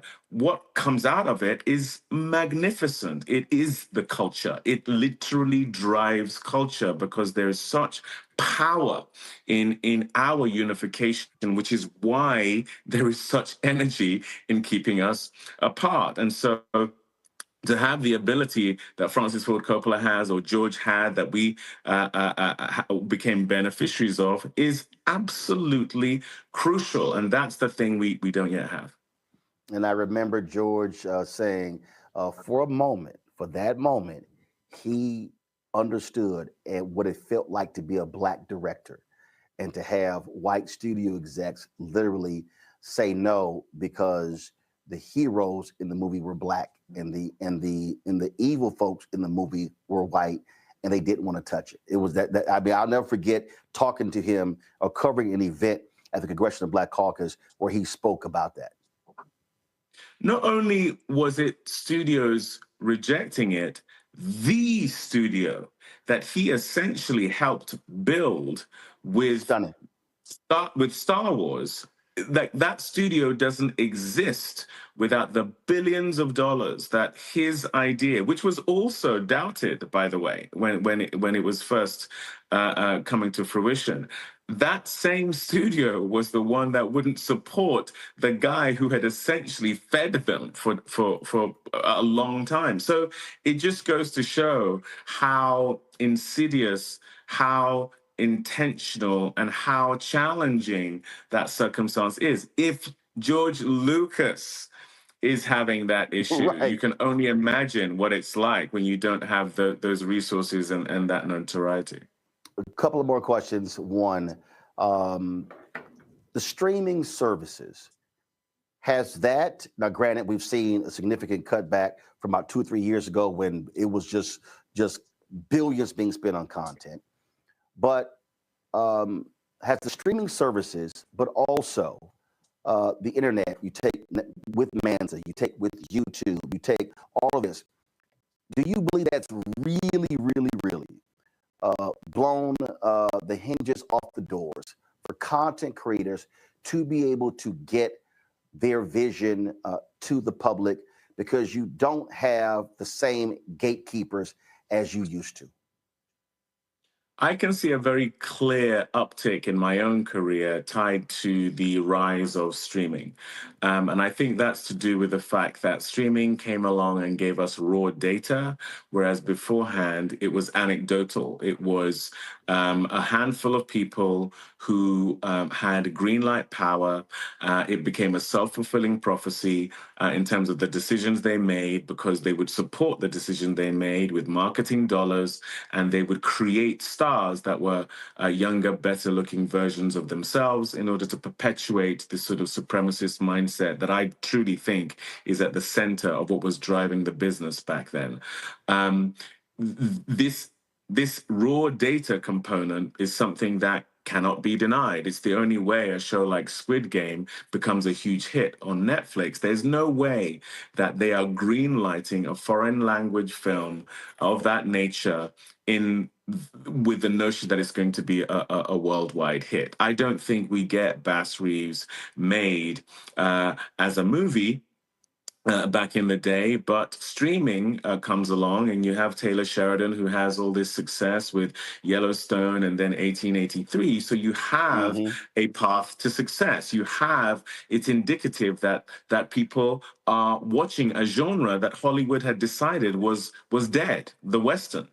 But you can see in a very real way that people are engaging. And so that I truly think has come along and democratized things. It also is global. One of the excuses was Black doesn't travel. So you make a film, they'll give it only a national distribution. They won't think of it as international. Well, now at the flip of a switch, government cheese is in hundreds of countries, and you can tell whether people are engaging or not, and they are. And so that has come along and really changed things.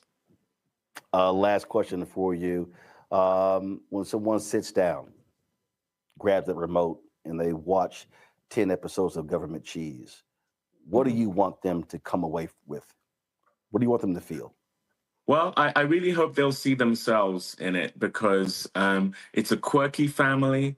It's a show the likes of which I would argue you've never seen before. But I would say if you're part of a family, if you have either had children, had parents, had growing pains, had marital issues, had aspirations to give your family a better life, you will see yourself in this fantastical, absurdist, hitherto unseen family and place and a way of telling a story. You will see yourself in it. And, when I talked earlier about storytelling being an engine for empathy, I truly believe we are more alike than we are different. And that, I think, is the way you break down prejudice. And we do it, I believe, in this show in an entertaining and fun way. We show you a family in which you are going to see your own family, and hopefully you'll have a few laughs along the way. All right. Dave, it's always great to chat with you. Good luck with Government Cheese on Apple TV Plus, and man, just keep handling your business and just wave at the haters. That's what we do. We smile and wave and keep it moving. Yes, sir. Appreciate it. Thanks a lot. Thank you. Take care. Bye, Roland.